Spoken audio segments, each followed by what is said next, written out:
Bueno, yo voy a hablar en esta charla ya final de este curso de variabilidad cardíaca que ha sido bastante, bastante contundente en cuanto a contenido y también bastante profundo en cuanto a mecanismos fisiológicos, mecanismos y procesos matemáticos de análisis, de cálculo.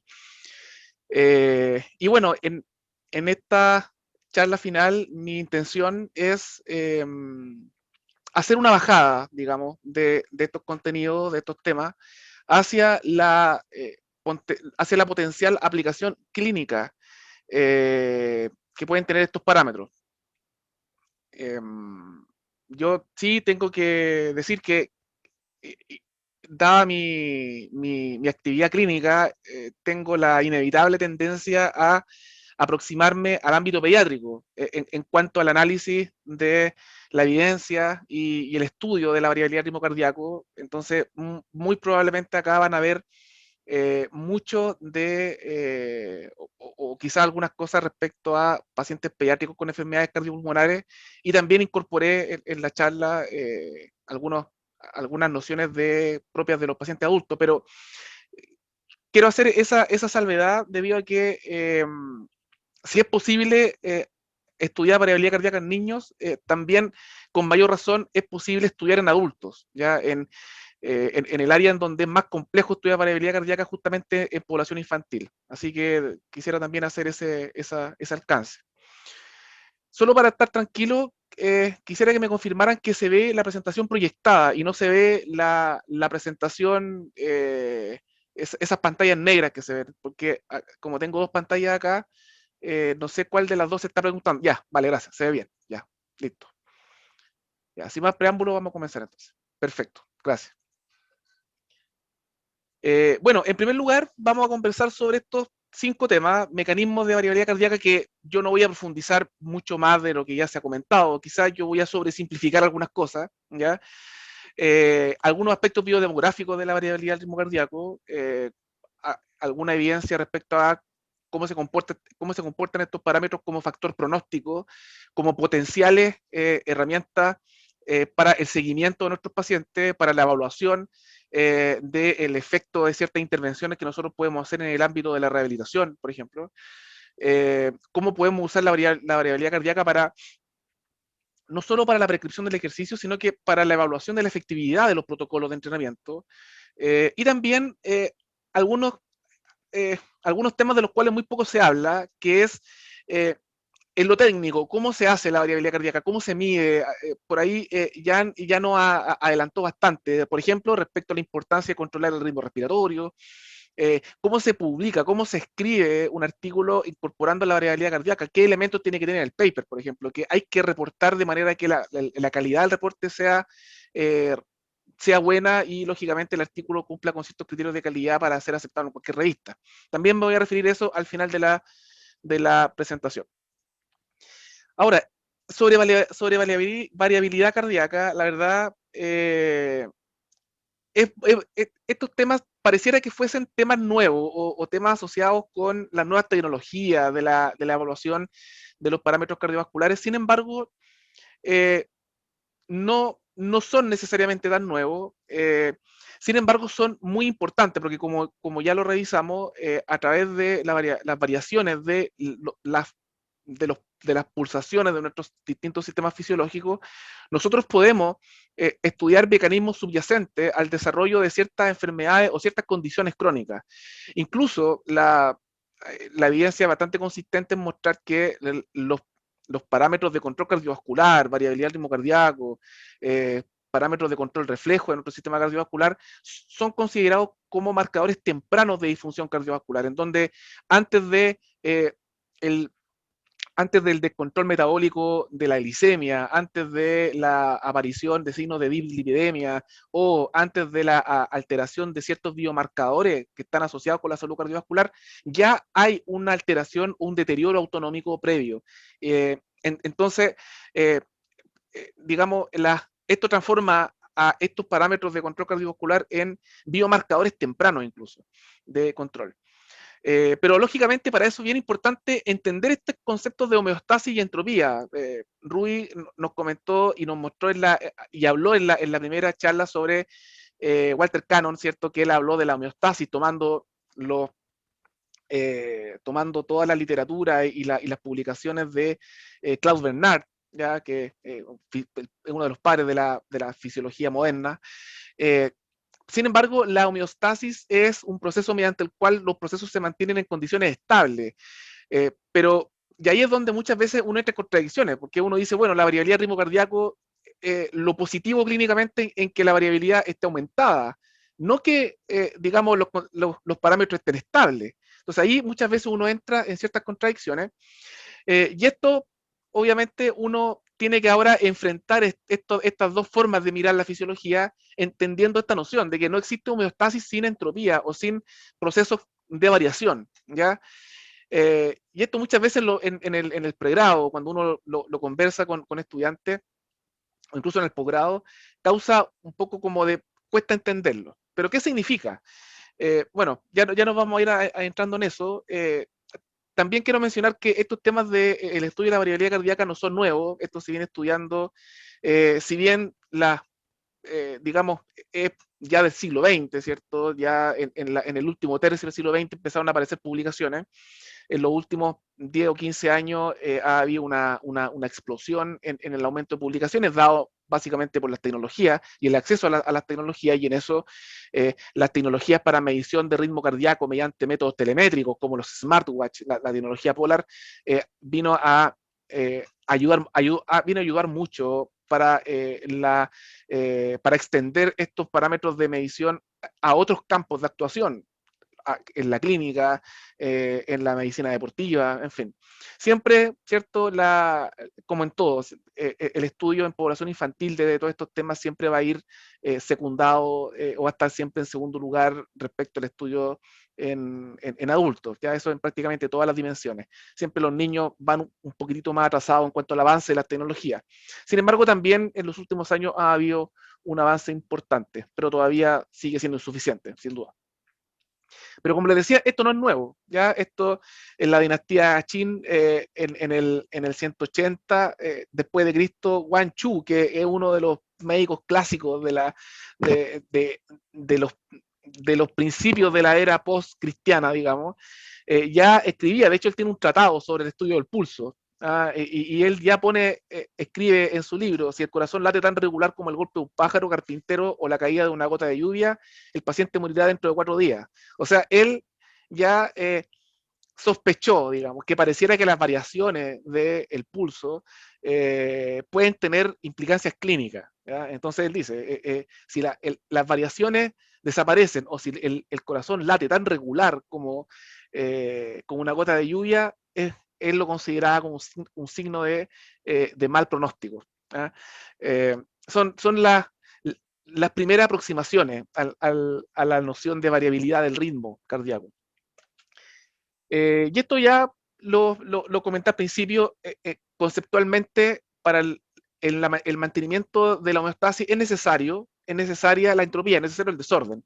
Y esto nos obliga a empezar a considerar que existen parámetros que tienen que tener un potencial de variación importante y que son lógicamente los que se van a ir adaptando a los cambios y que van a ir generando los contextos de base para que otros parámetros que necesitan estar estables puedan mantener su situación de homeostasis. Nosotros en el ámbito de la kinesiología, de la fisioterapia y en el área de la rehabilitación cardiopulmonar, normalmente estudiamos parámetros que aspiramos que no varíen sustancialmente, ¿no? Consumo de oxígeno, presión arterial media, presión arterial sistólica o diastólica, los mismos parámetros de capacidad física, son parámetros que en general tratamos de buscar que no tengan variaciones significativas y que ojalá se mantengan dentro de un intervalo de confianza de normalidad, ¿cierto? Incluso los kinesiólogos generalmente buscamos valores de normalidad para todo, ¿ya? O valores estándares. Sin embargo, no tenemos que olvidarnos que cuando hablamos de consumo de oxígeno, hablamos de presión arterial media, saturación de oxígeno y todos los índices que nosotros habitualmente medimos en la clínica, son la punta del iceberg y por detrás, por debajo del agua, digamos, por debajo del iceberg, hacia la base, se encuentran mecanismos de control cardiovascular, ¿ya? Que son justamente los mecanismos a los cuales se refirió Rui y que luego Jan nos mostró cómo podemos nosotros medirlos directamente, ¿ya? Eh, y hoy en día, gracias al desarrollo tecnológico de algunos instrumentos que son incluso de bajo costo y que se pueden aplicar, nosotros hoy en día podemos documentar objetivamente el estatus fisiológico de esos mecanismos de control cardiovascular, ¿ya? Eh, si hiciéramos la analogía con una persona, diríamos que los parámetros que varían, estos parámetros que están determinados por ya sea la entropía o por una especie de variación determinada, que es cuando uno analiza desde la perspectiva del enfoque de frecuencia, ¿cierto? Serían las piernas de la persona, aquellas que permiten que la persona pueda adaptarse a distintos terrenos, y la homeostasis sería algo así como el balance del tronco, ¿ya? Que lógicamente todas nuestras piernas y todo nuestro sistema de control motor se encarga de, el fin último es mantenernos estables en una situación determinada. ¿Ya? Así más o menos funciona nuestro sistema cardiovascular y nosotros no tenemos que perder nunca eso de vista. ¿Ya? ¿Qué es lo que estamos evaluando? ¿Estamos evaluando el componente que varía o estamos evaluando el componente que propende hacia el estado estable del sistema? ¿Ya? Y así, bueno, yo no voy a entrar no voy a volver a repetir los mecanismos, los centros, los núcleos del tronco encéfalo, en fin. Pero aquí simplemente mencionar que en nuestras medidas fisiológicas, nuestros parámetros fisiológicos, nosotros tenemos la presión arterial media, que en general todos nuestros sistemas de control cardiovascular tienen como foco y se orientan hacia el control de la presión arterial media. ¿Ya? Porque básicamente el flujo sanguíneo cerebral y el flujo sanguíneo tisular, en definitiva, depende de un gradiente de presión, en donde si la presión arterial media baja y la resistencia vascular periférica aumenta, ¿cierto? Lo que pasa, lo que resulta de eso es una disminución de flujo sanguíneo de nuestros órganos, y eso compromete significativamente las funciones vitales de los sistemas.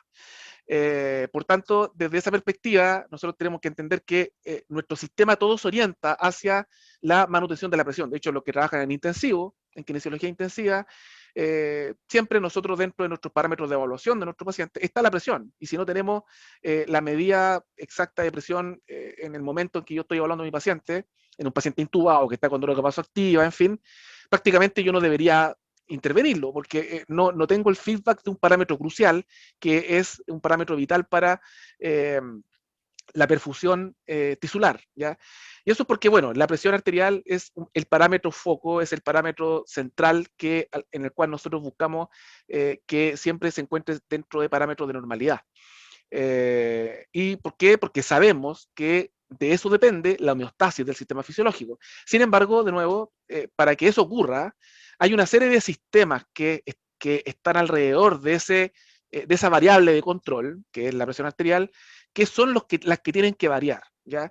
Y que en los últimos años hemos comenzado a mirar con mucho más frecuencia, hemos comenzado a estudiar mucho más profundamente y hemos comenzado a comprender mucho mejor.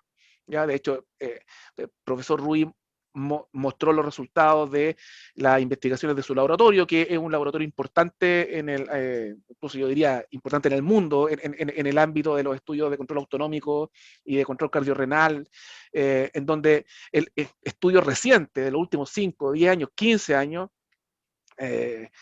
incluso yo diría últimos 20 años, que es muy poco tiempo para el avance de la fisiología, hemos comprendido la importancia del concepto de homeostasis y de las condiciones fisiológicas que tienen que generarse para que la homeostasis se produzca. ¿Ya? Y ahí está la variabilidad cardíaca, cumple un rol fundamental para eso. Y aquí, bueno, no voy a entrar en mayores detalles, los profesores ya lo mencionaron, ¿cierto? Dentro de los mecanismos de control cardiovascular que están en la base de la variabilidad del ritmo cardíaco están los mecanismos reflejos, los quimiorreceptores, los varoreceptores, para eso los varoreflejos, los quimiorreflejos, ¿cierto? Que son reflejos que se desencadenan en respuesta a cambios de por un lado, la presión arterial gracias a la excitación o a la descarga de los varoreceptores y a los cambios en los contenidos de gases de nuestra sangre, ¿cierto? Ya sea CO2, pH u oxígeno, y que eso van a desencadenar también respuestas de nuestro sistema nervioso autónomo. Son arcos reflejos que están lógicamente mediados por centros de control cardiovascular, cuyo funcionamiento también determina la sensibilidad de estos reflejos. ¿Ya? Y muchos de los mecanismos fisiopatológicos que subyacen al desarrollo, por ejemplo, de la hipertensión arterial, de las consecuencias cardiovasculares asociadas a los trastornos respiratorios del sueño, están muy relacionados con cambios fisiopatológicos que ocurren en el núcleo del tracto solitario, en la región RBLM, en el núcleo paraventricular hipotalámico, sufren cambios ya sea de respuesta inflamatoria, estrés oxidativo, que van a disminuir la sensibilidad de estos reflejos, y el resultado final es hipertensión y otras consecuencias que van a terminar en falla de órganos sensibles, insuficiencia cardíaca, insuficiencia renal, entre otros. Y en sí, específicamente la variabilidad del ritmo cardíaco es ese control fino, latido a latido, como explicaba Jan y nos mostraba muy gráficamente en sus secuencias temporales de los complejos electrocardiográficos. Es ese control latido a latido ya que genera esos cambios de distancia entre un complejo QRS y otro complejo QRS que va a estar íntimamente influenciado por el control autonómico, el que a su vez depende directamente de la sensibilidad de los quimiorreflejos y los varorreflejos que van a estar ahí captando los estímulos externos y adaptando nuestro sistema cardiovascular a los distintos estímulos externos a los cuales nosotros nos veamos expuestos durante la cotidianidad, ¿ya? Desde que nos levantamos en la mañana, hacemos ejercicio, nos sometemos a estrés, ahí se habló también del estrés, en fin.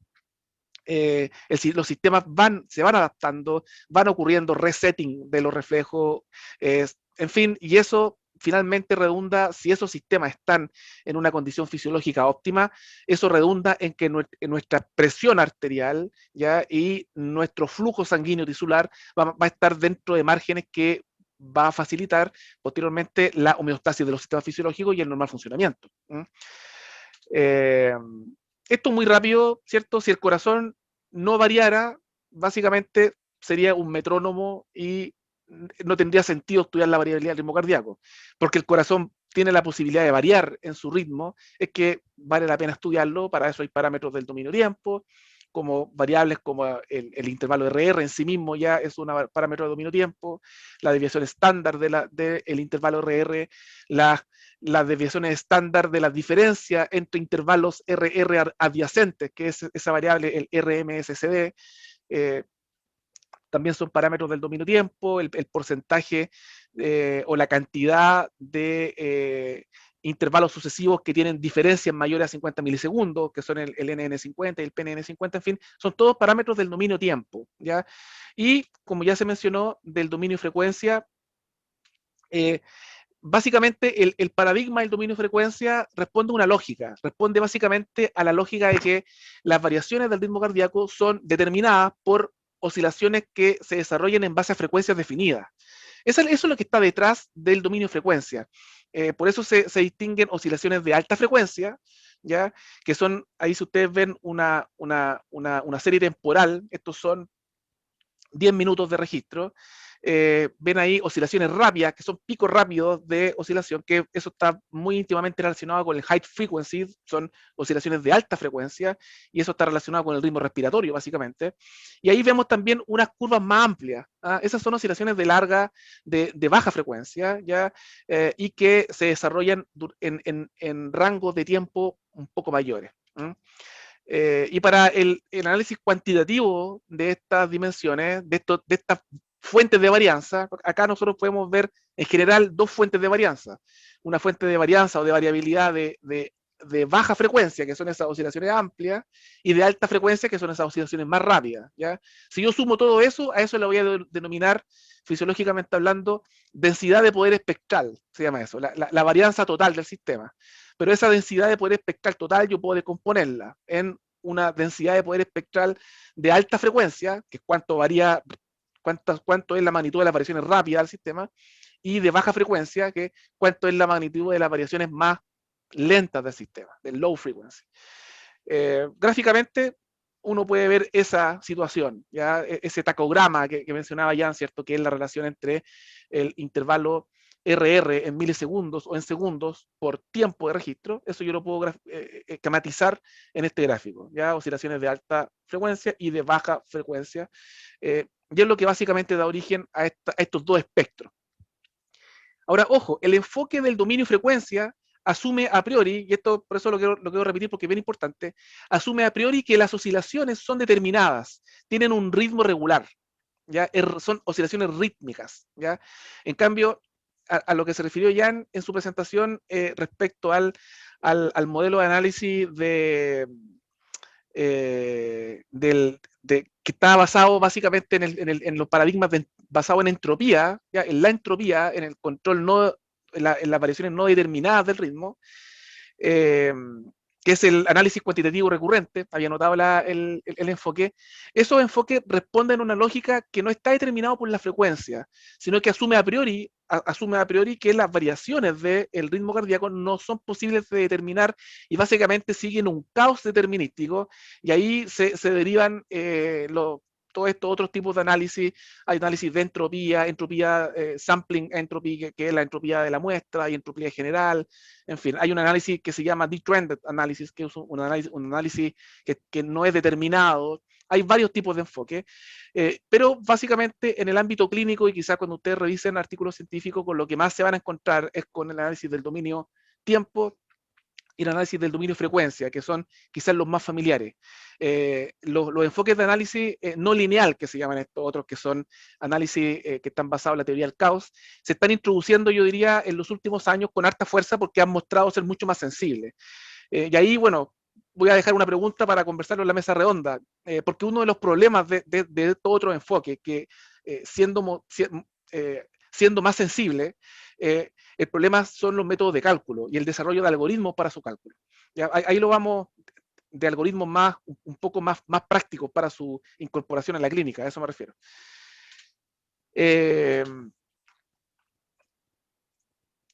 Bueno, no voy a profundizar en esto porque ya se ha mencionado. Tenemos en los parámetros del dominio de frecuencia, el low frequency, el high frequency. También tenemos la relación entre el low frequency y el high frequency. Ya lo mencionó muy bien en su presentación.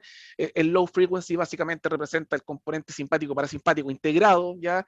Ahí hay controversia, ¿cierto? De hecho, Jan por ahí mostró los artículos que han puesto en cuestionamiento la validez de la variabilidad del ritmo cardíaco, particularmente en el espectro del dominio de frecuencia, y su capacidad para determinar el control autonómico y básicamente para cuantificar ambos componentes, simpático y parasimpático. Sin embargo, vamos a revisar la evidencia. Yo tengo más adelante artículos que muestran de alguna manera que estos parámetros permiten de alguna manera proyectar la salud cardiovascular y permiten cuantificar de buena manera los efectos de los protocolos de entrenamiento. La evidencia de alguna manera sigue respaldando estos parámetros. Hay hasta ahora el consenso, al menos el más citado hasta ahora en la literatura, si a alguno de ustedes les interesa profundizar en esto e incorporarlo en la clínica, el primer documento que tienen que leer es el guideline, el primer guideline publicado en 2016, en 1996, y son los estándares para la medición y la interpretación fisiológica y el uso clínico de la variabilidad del ritmo cardíaco. Básicamente tiene todos los estándares necesarios para calcular y medir la variabilidad, y yo diría que son los estándares que hasta el día de hoy siguen vigentes. Nosotros cuando hacemos investigación en torno con esto, utilizando estas medidas, debemos citar este guideline porque todavía está vigente y utilizamos los protocolos que ahí están publicados para la medición.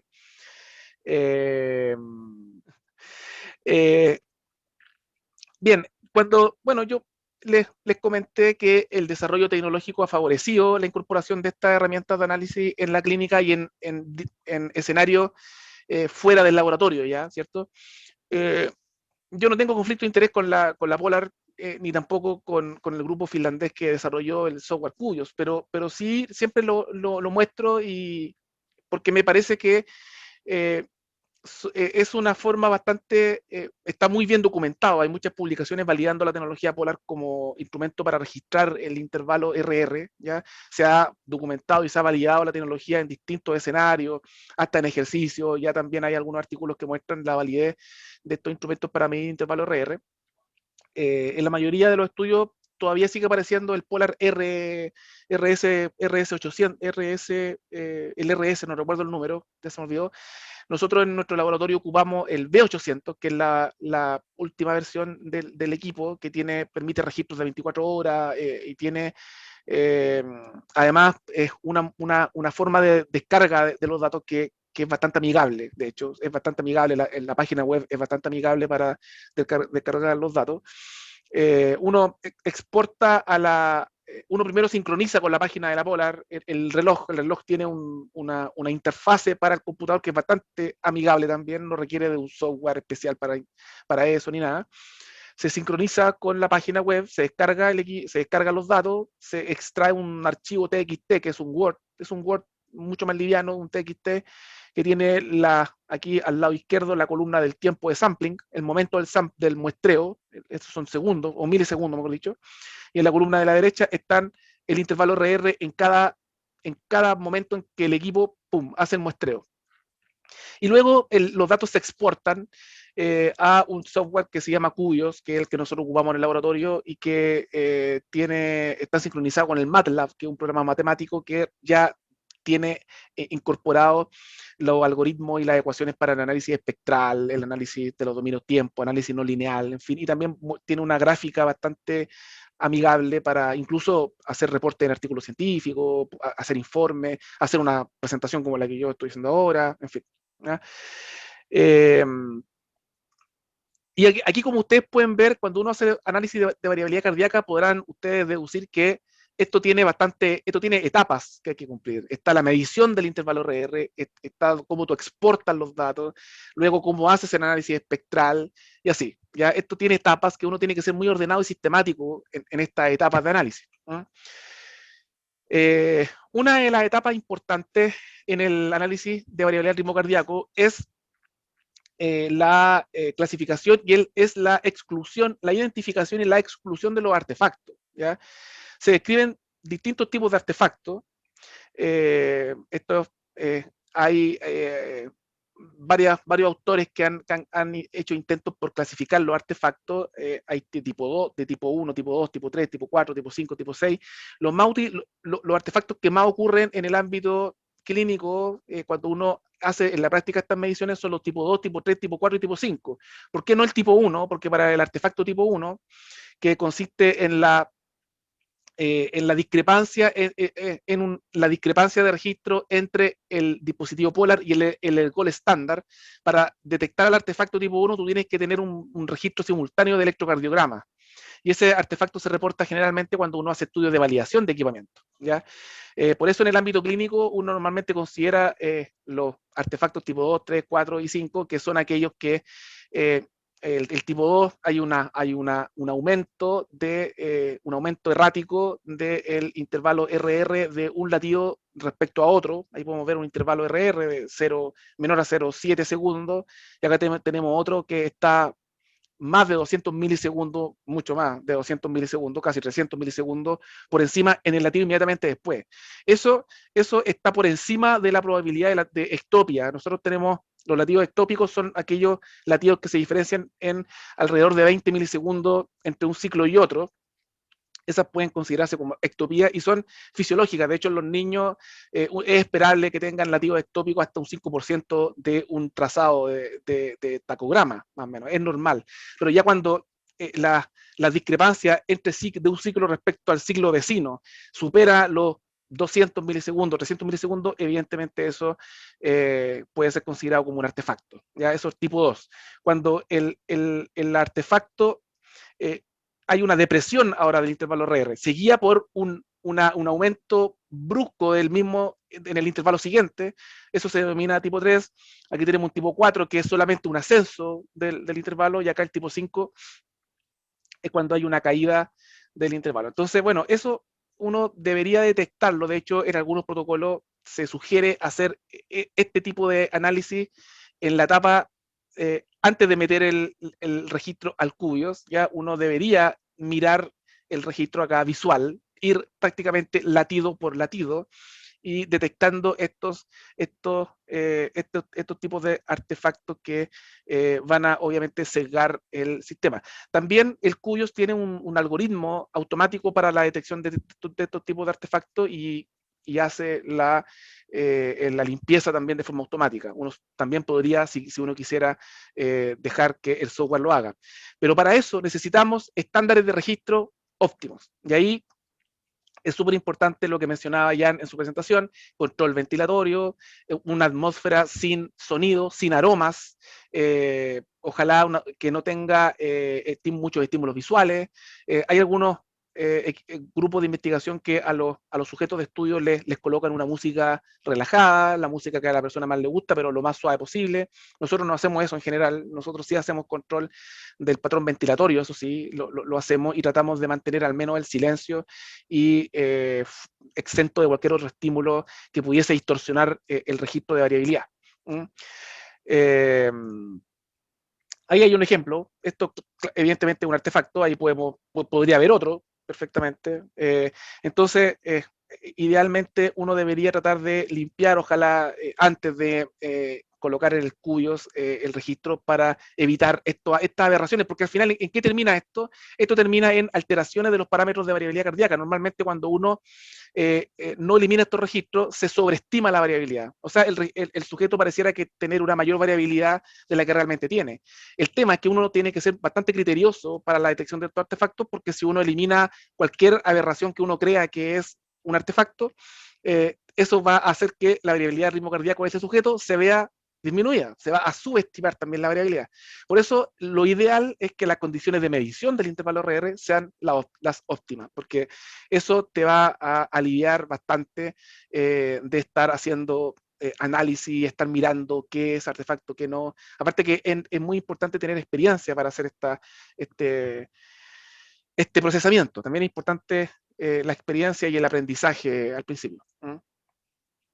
Bien, conversemos un poquitito acerca de cómo varía la variabilidad del ritmo cardíaco en el ciclo vital de las personas. Está bastante bien documentado que la variabilidad del ritmo cardíaco en lactantes, en recién nacidos, es mucho menor, ¿ya? Es decir, el, todas las variables del dominio tiempo, RMSCD, el SDAN o el SDNN, todas las variables del dominio tiempo son mucho menores, y la relación LFHF es mucho mayor, es decir, hace un tono más simpático y hace la disminución de la variabilidad del ritmo cardíaco. Eso se ha observado en lactantes y recién nacidos en comparación a niños preescolares o incluso niños de lactancia tardía, 3 años o incluso ya próximo a la edad preescolar. La variabilidad del ritmo cardíaco del recién nacido es muy baja, el tono simpático es muy alto, y eso se va rebalanceando en la medida en que el niño va creciendo hasta más o menos la pubertad. Eso se reproduce también en el sueño y también se reproduce en estado vigil. Incluso la relación LFHF en las 2 a 4 primeras semanas de nacido está en su punto más alto, ¿ya? Y si el niño es prematuro, mucho más alto todavía, ¿ya? Y eso va disminuyendo en la medida en que el niño va creciendo. Eso para tenerlo en consideración. Y incluso ya cuando uno se acerca a la etapa preescolar, se ha visto en los estudios poblacionales. Aquí hay muchos artículos brasileños que han hecho estudios. Yo diría que en Brasil hay varios grupos de estudios que hacen estas mediciones de manera sistemática en estudios de cohorte, prospectiva, cohorte grande, y gracias a ello hemos aprendido todo esto, y hemos visto que en las cohortes de preescolares, cuando se siguen hasta la adolescencia tardía, no solo 11 años, 17 años, 18, hasta los 20, la relación LFHF va disminuyendo, el high frequency, los parámetros de alta frecuencia, los que están asociados con el parasimpático, recuerden, comienzan a aumentar, ¿ya? Y la variabilidad del ritmo cardíaco también, global, ¿cierto? También aumenta conforme el sujeto va creciendo, va avanzando en edad. Más o menos el punto peak de la variabilidad del ritmo cardíaco, algunos lo documentan entre los 20 y los 22 años, más o menos debería estar como en un peak, y de ahí se mantiene, y dependiendo de los hábitos de vida, que ya lo vamos a ver, eso va a afectar la variabilidad y va a disminuir hasta la adultez y luego la senescencia, ¿no? El adulto mayor, en fin, la persona mayor. Hay varias revisiones al respecto, aquí les dejo estas referencias, pueden revisar si les interesa después seguir profundizando, pero en general, como ya les comentaba, hay bastante consenso de que el punto más alto de los parámetros del dominio frecuencia, básicamente los de alta frecuencia y los parámetros del dominio tiempo están en su parámetros más altos en la adolescencia tardía, incluso ya pasado la pubertad, en las etapas próximas hacia la adultez joven. Bueno, yo lo comenté al principio, los kinesiólogos y los que nos dedicamos al ámbito de la rehabilitación tenemos siempre esa pulsión natural a buscar valores de referencia para todo, ¿no? Para los parámetros de variabilidad cardíaca no ha sido la excepción. Nosotros hicimos una revisión sistemática hace ya el año pasado, esto está enviado a publicar, en donde nos dedicamos a buscar valores de referencia infantiles, para niños. Porque si bien es cierto, acá en los estudios que les acabo de mostrar, las tendencias, uno dice, bueno, las tendencias son bastante claras o son sugerentes al menos. El gran problema con la variabilidad cardíaca es la interpretación de los valores absolutos, porque algo mencionó Ian en su presentación, la magnitud absoluta, el valor absoluto de los parámetros del dominio y frecuencia, de los parámetros no lineales, dependen muchísimo de las condiciones experimentales. Cómo se midió, cuánto duró el registro del intervalo RR con el cual yo hice análisis espectral. En fin, depende de muchos parámetros. Los valores absolutos no son como cuando uno, no sé, uno hace una espirometría, por ejemplo, que la espirometría es bastante conocida, hay valores de referencia súper conocidos, sabemos de qué hablamos cuando nos referimos a los porcentajes de los valores predichos, en fin. En el ámbito de la variabilidad del ritmo cardíaco, no es tan fácil.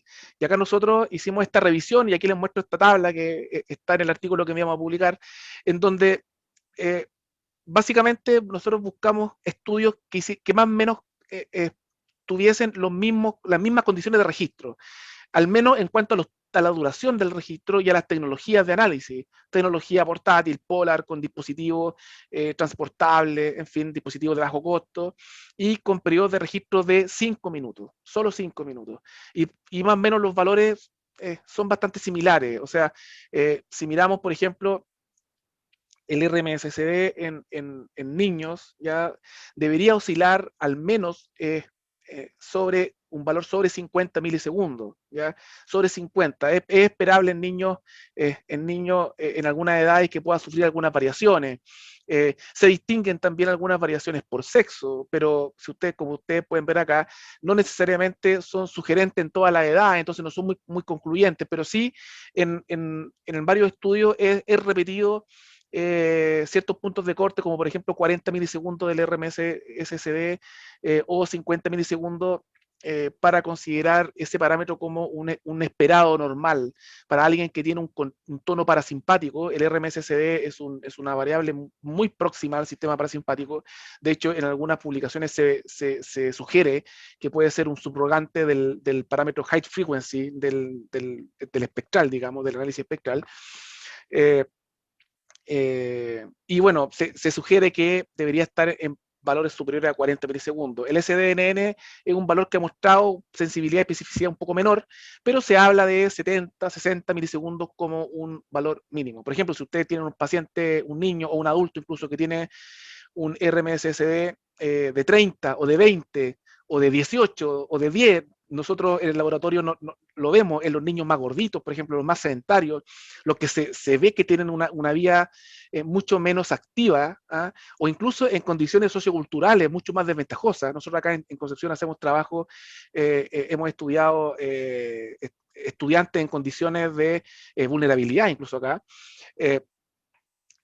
Ellos muchas veces muestran magnitudes de RMSCD y SDNN de 30, 20, y si eso además uno ve en los otros parámetros del dominio de frecuencia, por ejemplo, la relación LFHF, acá abajo, que tiene 2, 3, tú dices, mira, este niño tiene un desbalance autonómico, tiene disfunción autonómica, y lógicamente uno desde ahí tiene que comenzar a ver, bueno, ¿será que tiene de control autonómico en el ejercicio, en el reposo, cómo estarán sus mecanismos de control cardiovascular, y ahí después, si tú avanzas un poco más y te das cuenta que el niño a lo mejor está aproximándose a un estado de prediabetes, por ejemplo, con los primeros signos de insulinoresistencia, o con que la presión arterial sistólica está justo en el límite superior para su edad, esos son cuadros fisiopatológicos de nuestros pacientes que nosotros tienen que hacernos suponer que es un candidato seguro a desarrollar enfermedades cardiovasculares futuras.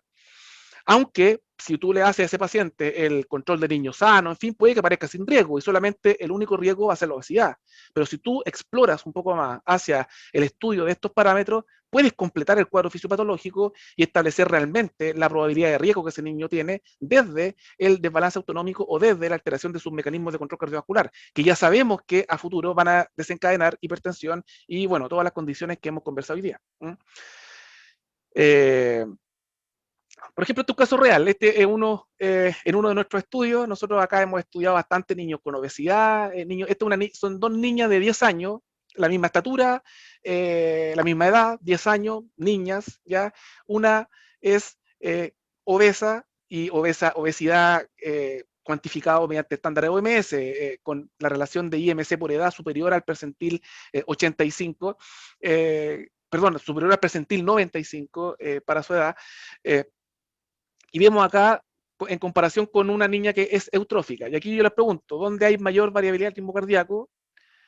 Según este tacograma, y aquí podemos ver que en el primero, ¿cierto? Se distingue una mayor variabilidad del ritmo cardíaco respecto al segundo caso. El primer caso es justamente nuestra niña eutrófica, y el segundo caso es nuestra niña obesa. O sea, la mayor variabilidad está aquí y la peor variabilidad está acá. Acá se ve, ¿cierto?, que hay un predominio del low frequency, ¿no? Como que se ve mucho más marcadas las oscilaciones largas. Acá arriba ustedes pueden ver que están los picos mucho más frecuentes, ¿cierto? Eso es el high frequency que probablemente predomina en su sistema, ¿no?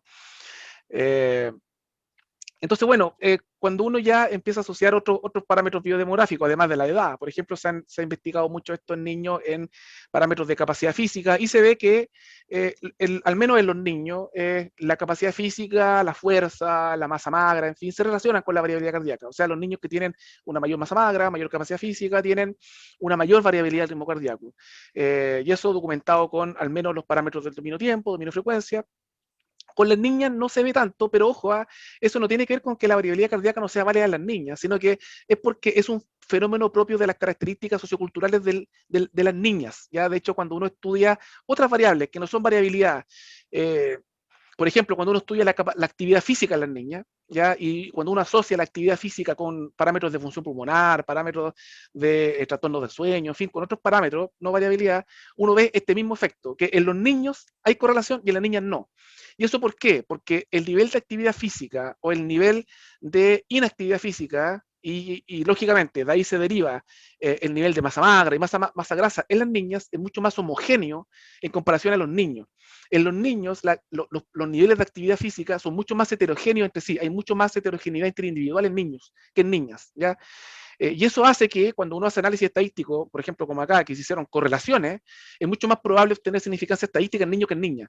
Pero es por una cuestión estadística, y eso viene dado netamente por la variabilidad eh, en estos parámetros de niñas respecto a niños. Eso quería hacer ese alcance que tiene más que estar relacionado con la variabilidad cardíaca, tiene que ver con las características socioculturales de las diferencias que existen por sexo, digamos, en nuestros niños.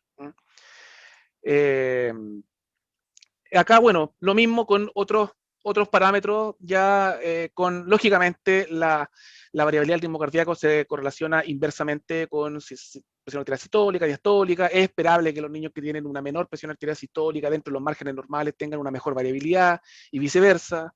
Es esperable que también se correlacionen con la frecuencia cardíaca, pero ojo, con la frecuencia cardíaca del mismo registro de la variabilidad. Es totalmente esperable que haya correlación estadísticamente significativa. Y bueno, y así también con algunos parámetros de composición corporal, como circunferencia de cintura, índice de masa corporal, en fin.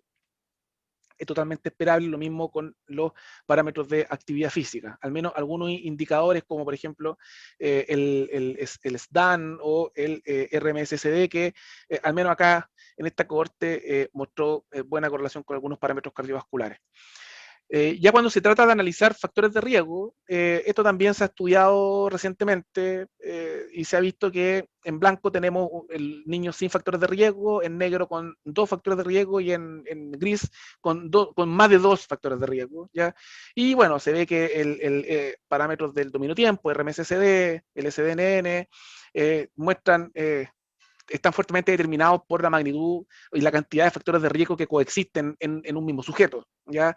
La relación LFHF, ¿cierto?, va aumentando en la medida en que se van acumulando factores de riesgo. Si el niño obeso, el estrés, hipertensión y los primeros signos de insulinoresistencia, lógicamente eso se va a ver expresado con el deterioro en los parámetros de variabilidad del ritmo cardíaco. Incluso la insulinoresistencia en sí misma es un parámetro que, esto es el estudio de Tassilar, publicado en el 2011, no es tan nuevo, pero ya se ve que la insulinoresistencia en sí, independiente de otros factores de riesgo, también determina estos mecanismos de control cardiovascular, como la variabilidad cardíaca. Este es un trabajo muy interesante del grupo de FARA, también un grupo brasilero, y ellos buscaron los puntos de corte. ¿ya? Nosotros siempre queremos, ya, pero ¿cuánto es qué valor de variabilidad es el que yo tengo que mirar para decir que este niño está en riesgo o cuál no? Bueno, esa fue la pregunta que ellos contestaron. Y aquí tenemos, también pueden revisar el artículo, vamos también a poner a disposición de todos después la presentación, pero acá es importante mirar los puntos de corte, ¿cierto? Y sus niveles de sensibilidad, al menos en este estudio, los parámetros del dominio y frecuencia fueron los que tuvieron mejor área bajo la curva, que es un parámetro que determina las propiedades clinimétricas diagnósticas del instrumento de medición. El área bajo la curva es un índice que va de 0,5 a 1. 0,5 indica que no es capaz de discriminar nada, como lanzar una moneda al aire, y 1 indica la sensibilidad o especificidad diagnóstica perfecta, discrimina perfectamente al enfermo al sano, en el fondo. De acá podemos ver que los parámetros de variabilidad del dominio de frecuencia son los que tienen el mejor área bajo la curva, y acá tenemos el punto de corte, ¿cierto? Una relación LFHF mayor a 0,85 en este caso es el que se asocia a la existencia de factores de riesgo cardiovascular en niños. Es bastante exigente. De hecho, si ustedes le hacen variabilidad cardíaca a cualquiera de sus pacientes, los que trabajen con niños o incluso con adultos, van a ver que en una condición normal pueden tener perfectamente 1,8, 2, y por eso es tan importante las condiciones basales de medición, en donde el sujeto tiene que estar en lo que nosotros acá con nuestro grupo llamamos el silencio simpático, tiene que estar el simpático ojalá en reposo, tiene que haber un periodo de reposo previo, unos 10 o 15 minutos de reposo previo, ojalá en supino, tranquilo, sin ruido, sin aroma, sin nada, y luego que el periodo de registro tiene que ser en una condición lo más tranquilo posible, de manera que se puedan realmente expresar cuantitativamente estas variaciones basales de los pacientes durante la medición. Aquí también es bien destacable el RMSSD, que está bastante cercano a la tabla que les mostré previamente, que hablaba algo así como entre 60 y 60 y 50, ¿cierto?, del RMSSD como parámetro normal. Ellos consideran que valores inferiores a 49,6, o sea, inferiores a 50, ya son indicadores de riesgo cardiovascular, así que esto incluso ustedes podrían anotarlo, porque el RMSSD es un parámetro muy utilizado sobre todo en cardiología, cuando se hace holter de frecuencia cardíaca en personas para estudios de arritmia. El RMSSD es uno de los parámetros que los software permiten calcular, y muchas veces los cardiólogos lo reportan. Y aquí ya más o menos valores bajo 50, bajo 40 son indicadores de reducción significativa o clínicamente importante de la variabilidad del ritmo cardíaco. Y aquí podemos ver que, lógicamente, el RMSSD y el HF fueron los dos parámetros que tuvieron mejor rendimiento en los análisis de regresión logística, fueron los que tuvieron mejor rendimiento estadístico a la hora de analizar la coexistencia de más de un factor de riesgo. ¿ya? De hecho, el RMSSD, considerando este punto de corte, menor a 50, se asoció, o sea, ¿qué quiere decir esto? Que los que tuvieron un RMSSD menor a 50 tuvieron 2 veces más riesgo de tener 2 factores de riesgo cardiovasculares coexistiendo. Incluso acá el high frequency, el solo componente HF,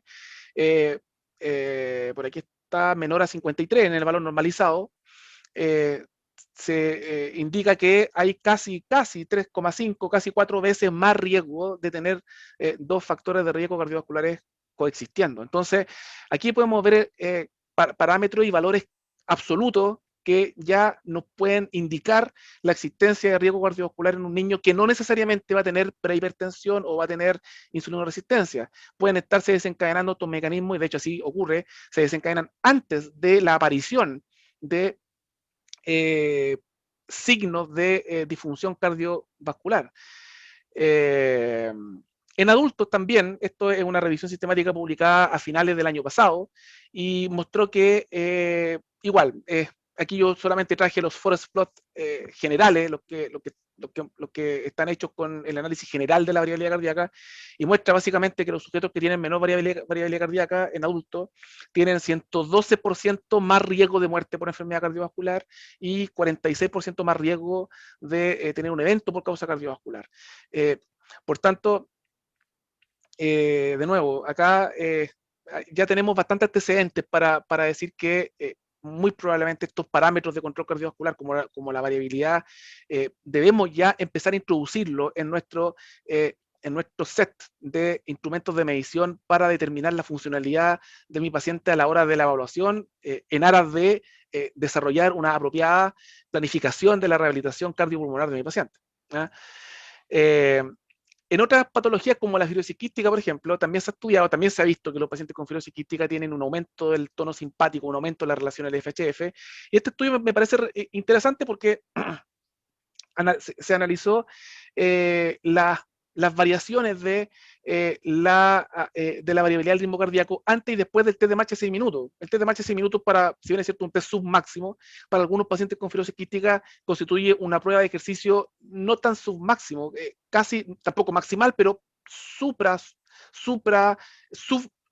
maximal, digamos, en el sentido de lo sitúa en un intervalo de metabolismo durante el ejercicio, en un intervalo aeróbico de metabolismo, y se vio que, aquí vemos, por ejemplo, la barra más oscura, que son los sujetos que no tienen fibrosis quística, podemos ver que en la relación LFHF no se modifica significativamente antes y después del test de marcha. Sin embargo, en los sujetos con fibrosis quística sí hay una modificación y permanece elevado la relación LF-HF durante o después del test de marcha de 6 minutos. Entonces, bueno, se ha visto que los pacientes que tienen asma, la magnitud del deterioro de la variabilidad del ritmo cardíaco es proporcional a la disfunción respiratoria, ya es proporcional a la magnitud de la obstrucción crónica y de la limitación crónica del flujo aéreo. Y eso es importante porque también nosotros debemos considerar que el asma y todas estas enfermedades obstructivas, como respuesta autonómica a la obstrucción del sistema, a la obstrucción de la vía aérea, es el aumento de la actividad simpática, ¿ya? Y eso es posible detectar también a través de la variabilidad del ritmo cardíaco. En el contexto de la enfermedad neuromuscular, nosotros sabemos que en la distrofia muscular de Duchenne, que es una enfermedad muscular degenerativa, ¿cierto?, que se produce por la alteración de una proteína que se llama distrofina, ¿no?, y que lógicamente la distrofina es una proteína ubicua en todas nuestras fibras musculares estriadas, dentro de las cuales también está el cardiomiocito, ¿no? Entonces es esperable que el paciente con distrofia muscular de Duchenne también tenga disfunción ventricular, básicamente insuficiencia cardíaca dilatada, eso es lo que ellos tienen. Y se ha visto que la disminución de la variabilidad del ritmo cardíaco en el contexto de la enfermedad de Duchenne antecede a la falla cardíaca, ¿ya? ¿Cuál es la lógica de uso de la variabilidad del ritmo cardíaco con este tipo de pacientes? Es siempre evaluarlo durante el seguimiento del paciente. Acá no hay, en el fondo, valores de referencia, porque en el contexto de una enfermedad neurodegenerativa es un poco complejo establecer comparaciones con un normal teórico, como ya lo vimos antes. Sin embargo, acá, en el contexto de la rehabilitación, en nuestra primera evaluación del paciente con enfermedad neuromuscular degenerativa, nosotros deberíamos evaluar también ahí la variabilidad del ritmo cardíaco para cuantificar su basal. considerando que los pacientes con distrofia muscular de Duchenne, más o menos alrededor entre los 5 y los 8 años, comienzan a tener un deterioro mucho más progresivo de su funcionalidad debido a la pérdida de la masa muscular, ¿no? Entonces, si nosotros evaluamos a nuestro paciente por primera vez en una etapa preescolar, en una etapa de mejor funcionalidad, en donde ellos tienen una mejor capacidad para desarrollar su funcionalidad, sería como un buen baseline para a partir de ahí proyectar el seguimiento del paciente. Respecto a la variabilidad cardíaca y ejercicio, bueno, la verdad es que aquí nosotros podemos ver dos trazados, vemos el tacograma en reposo de una persona, esto es un estudiante, uno de mis alumnos de la universidad, en reposo, ¿cierto? Y acá lo tenemos sobre un cicloergómetro, ya desarrollando la actividad a una intensidad de entre el 50 y el 70% de la frecuencia cardíaca de reserva tiene que haber sido. Era relativamente intenso. Y aquí podemos ver, lógicamente, que la variabilidad del ritmo cardíaco disminuye, básicamente los componentes de alta frecuencia son los que se aplanan. ¿Ah?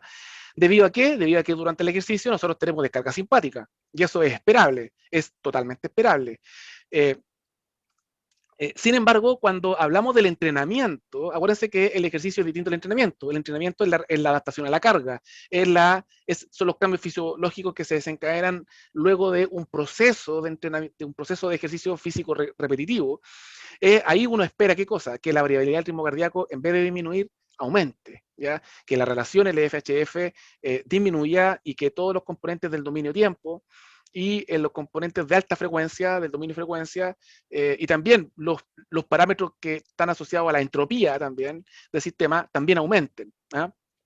Y eso es básicamente lo que se ve. A medida que aumenta el consumo de oxígeno máximo de los sujetos, a medida que van mejorando su capacidad física, el high frequency debería ir aumentando y el low frequency debería ir disminuyendo.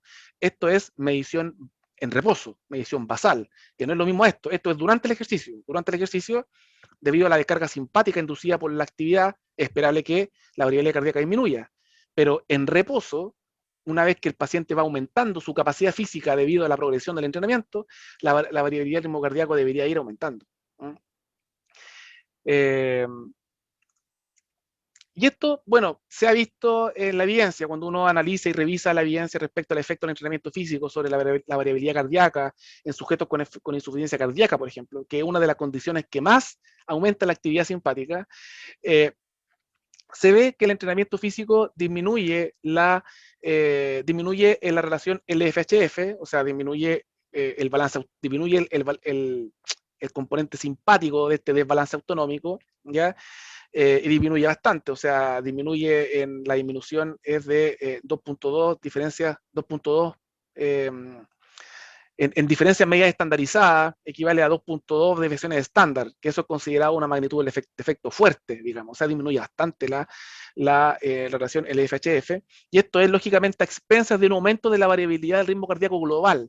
Si ustedes ven acá, tanto la variabilidad o la magnitud de la variabilidad del LF como del HF aumentan con el entrenamiento, pero la del HF aumenta más, ¿ya? Aumenta más que la del LF. Eso hace que la relación, acuérdense que esto es recíproco, ¿ya? Que la relación disminuya. ¿No? Y esto guarda relación con lo que ocurre con el tono autor, con el control simpático de la variabilidad cardíaca, y esto es lo que comentaba el profesor Rui en su charla. También nosotros revisamos hace ya algunos años la actividad simpática y el efecto del entrenamiento físico en pacientes con insuficiencia cardíaca, y la respuesta es más o menos similar, e incluso la magnitud del efecto es bastante similar. Son 2.4, 2.5 desviaciones estándar las que disminuye la actividad simpática en respuesta a programas de entrenamiento físico de 3 meses de duración a intensidades, a intervalos de entrenabilidad aeróbicos, ¿cierto? Entre el 70 y el 80% el consumo de oxígeno máximo. ¿Y esto por qué se da? Bueno, se da por lo que también comentaba Rui en su presentación. Básicamente, y aquí no voy a entrar en los mecanismos fisiológicos tan en profundidad, simplemente decir que acá el foco está en la relación, en la región ventral lateral de la médula, el RBLM, que básicamente este es el centro vasomotor, es un centro que está permanentemente activo y está disparando, es un centro vasomotor simpático que ¿Qué es lo que pasa durante el ejercicio? Durante el ejercicio, este centro vasomotor recibe una descarga glutamatérgica dirigida a su activación, que es abrumadora. ¿Y qué es lo que pasa? Dentro de las teorías que se postula es que producto de los bursts repetitivos de ejercicio, este centro comienza a disminuir su umbral, o mejor dicho, comienza a aumentar su umbral de excitación. Va siendo cada vez más difícil que se excite, su excitabilidad disminuye por distintas razones farmacológicas, por adaptación de receptores glutamatérgicos, por disminución en la expresión de los receptores glutamatérgicos en la superficie de estas neuronas. En fin, hay distintas razones de tipo farmacológicas que explican ese fenómeno, pero eso es lo que ocurre. Disminuye la excitabilidad de este centro, al mismo tiempo que también aumenta la excitabilidad de otros centros de control cardiovascular que están más bien relacionados con el control vagal. Entre otras cosas, en la región, el núcleo tracto solitario, también aumenta la sensibilidad de los varorreflejos, en fin, se restablece la neurotransmisión simpática en el tronco cerebral, en la región vulvar, ¿no? Eso es más o menos lo que pasa con el entrenamiento y esa es la razón por la cual aumenta la variabilidad del ritmo cardíaco y disminuye la actividad simpática después de un programa de entrenamiento físico. Por eso el mensaje es entrenamiento físico recurrente. Son bursts de ejercicio, 2-3 veces por semana, ojalá a la mayor intensidad que se pueda. El High Intensity Interval Training ha mostrado ser mejor para la modulación de estos mecanismos que el entrenamiento continuo. Y, en fin, esa es la lógica y eso es lo que subyace a los mecanismos de entrenamiento, al menos a nivel de los controles neurales de nuestro sistema nervioso autonómico. Y esto tiene una lógica temporal también, esto no ocurre todo de un día para otro. Por eso es que la variabilidad del ritmo cardíaco es tan sensible a los cambios. Lo que primero ocurre, de hecho, antes de lograr cambios, por ejemplo, en la presión arterial, que son cambios mucho más tardíos y que dependen no solamente del control central, también dependen de la función endotelial, que eso tiene más que ver con cuestiones fisiológicas que pasan en la periferia. Esto ocurre muy temprano, los cambios en la variabilidad del ritmo cardíaco, los cambios, por ejemplo, en la sensibilidad de los varorreflejos arteriales, eso ocurre de forma temprana una vez que uno empieza a entrenar, desde las 2 semanas. Ya a las 4 semanas van a haber cambios de la frecuencia cardíaca de reposo, de la variabilidad del ritmo cardíaco, ¿cierto? Son cambios tempranos, y después de 8 semanas, incluso 8, 12 semanas, uno ya va a empezar a ver, a partir de ahí uno empieza a ver más tarde cambios en la presión arterial, y de ahí ustedes podrán deducir que cambio en control glicémico y en otros parámetros mucho más gruesos, estos parámetros que están en la punta del iceberg, son mucho más tardíos. Entonces, una forma de ir censando de manera temprana los efectos del entrenamiento es justamente a través de la variabilidad del ritmo cardíaco, porque está demostrado que la variabilidad del ritmo cardíaco permite ir cuantificando los cambios inducidos por lo que denominamos la carga interna de entrenamiento, la carga interna de entrenamiento, ¿ya? Y se ha visto, estos son los estudios del grupo de Yelamo de Italia, que tienen varias publicaciones entre el 2014 y el 2020, que han logrado demostrar que a medida que el sujeto va acumulando cargas de entrenamiento, cargas internas de entrenamiento, va acumulando como el volumen de entrenamiento, ya la variabilidad del ritmo cardíaco va a ir expresando cada vez más esos cambios fisiológicos que se van produciendo dentro del sistema. Y la variabilidad del ritmo cardíaco es muy sensible para recibir esos cambios, digamos. Por eso la variabilidad cardíaca es hoy en día considerada un parámetro muchísimo más sensible que otros para ir viendo las mejoras de los pacientes durante los protocolos de rehabilitación. O sea, yo la verdad soy un convencido que a un paciente cardiovascular o cardiorrespiratorio, en vez de hacer quizás test de marcha de 6 minutos, con todo lo que implica, que lo sabemos, no lo voy a mencionar acá, a lo mejor es mucho más práctico hacer análisis de variabilidad cardíaca en ese paciente cada 2 semanas durante el protocolo de rehabilitación, de manera de yo ir documentando fisiológicamente los cambios, por ejemplo, ¿ya? Solo para ir terminando, nosotros hemos explorado en otros campos, más allá de la rehabilitación, por ejemplo, en el ámbito de la educación, y también la respuesta al estrés de los estudiantes cuando se enfrentan a un caso clínico de cuidado respiratorio, cuando se trata de, por ejemplo, en el escenario de la simulación, tomar una decisión para conectarle o no un ventilador no invasivo a una paciente que está haciendo un EPOC exacerbado. Nosotros hicimos este experimento antes de la pandemia, lo alcanzamos a hacer antes que empezaran los confinamientos, y nos dimos cuenta que la variabilidad, los cambios en la variabilidad del ritmo cardíaco son efectivas para identificar, digamos, la experiencia de estrés de la simulación clínica del estudiante. Incluso eso es comparable a la experiencia de estrés que puede tener el clínico durante la práctica clínica diaria, ¿ya? Y aquí nosotros podemos ver, ¿cierto?, por ejemplo, la relación LFHF en condiciones basales, previa, antes de la simulación, durante la simulación aumenta casi 4 o 5 veces la actividad simpática de los chicos durante el escenario simulado, y posteriormente se restablece inmediatamente después. Es transiente el cambio, es un cambio reversible, no permanece elevado. Y bueno, todos estos cambios, esto es mucho más largo el trabajo, estamos escribiendo ahora el artículo para enviarlo a publicar, estos cambios son asociados a otros parámetros de variabilidad, como los parámetros del lumino-tiempo. Incluso también hicimos análisis mediante el enfoque de Poincaré y los enfoques no lineales, y también han mostrado ser altamente sensibles para detectar estos cambios en los estudiantes. Aquí tenemos, por ejemplo, durante la simulación, cómo se modifica el periodograma de Welch, ¿cierto? Acá vemos que prácticamente el componente height frequency, que es el azulito, prácticamente durante la simulación desaparece. O sea, el componente parasimpático prácticamente desaparece durante la simulación debido al estrés, predomina el LF, el low frequency, y luego se restablece rápidamente después del escenario simulado. Ya para ir terminando, algunas recomendaciones que es ya para ir complementando lo que mencionaron los profesores que me antecedieron. Es muy importante que la medición se haga con una atmósfera agradable, sonido, aroma, iluminación. Los valores absolutos de los índices van a depender de la duración del registro. Estandaricen un método de hacerlo. Hagan la mano, como decimos en Chile, practiquen con personas que no tengan enfermedades cardiovasculares para ir haciendo la mano e ir validándose entre ustedes mismos los registros. Acérquense a alguien que ya tenga más experiencia haciendo esto para ir viendo y comparando su técnica con la que él hace y ir viendo resultados, y de esa manera ir validando lo que van haciendo de manera de ir teniendo registros mucho más confiables. Considerar siempre los periodos de reposo. El uso del metrónomo para el control del ciclo respiratorio hoy en día no es algo opcional, hay que hacerlo, es parte del protocolo y tiene que estar. Y bueno, como recomendación, el QoS es un muy buen software para usarlo. Hay otros más, ya hay otros más gratuitos también disponibles para utilizar. La tecnología Polar es bastante amigable, factible para hacer, los equipos son de bajo costo, ¿ya? Si quieren publicar sobre esto, es muy importante, además de los criterios de elegibilidad, que eso quizás es un tema más metodológico, no lo voy a profundizar, pero sí, cuando hagan el protocolo, expliquen bien qué software van a usar, cómo van a hacer en la medición del intervalo RR, en qué condiciones, en qué posición, por cuánto tiempo van a medir el intervalo RR, con qué equipo lo van a hacer en supino, en prono, sentado, de pie, en fin, en qué condiciones lo van a hacer, por cuánto tiempo, eso es muy importante, por cuánto tiempo lo van a hacer, cómo van a controlar la frecuencia respiratoria y con qué frecuencia respiratoria van a estandarizar el registro.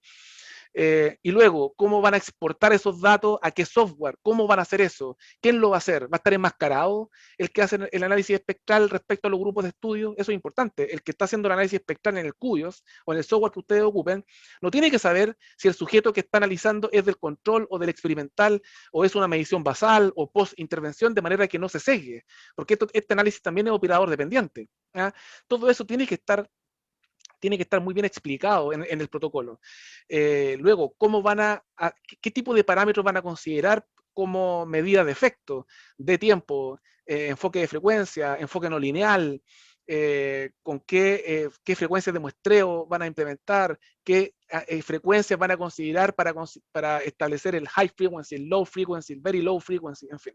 O sea, revisen este artículo, que es una guía completa sobre cómo hacer cómo es la buena práctica para el reporte de esto, porque de eso depende mucho el éxito de esto, ¿ya? Y como sugerencia, si van a aplicar esto en la clínica, primero hagan un protocolo en base a estos criterios, y desde ahí van a poder establecer y generar un método que sea reproducible para hacer variabilidad cardíaca, porque uno de los problemas que tiene esta técnica es justamente su reproducibilidad, y eso es cuando no estandarizamos la técnica, ¿no?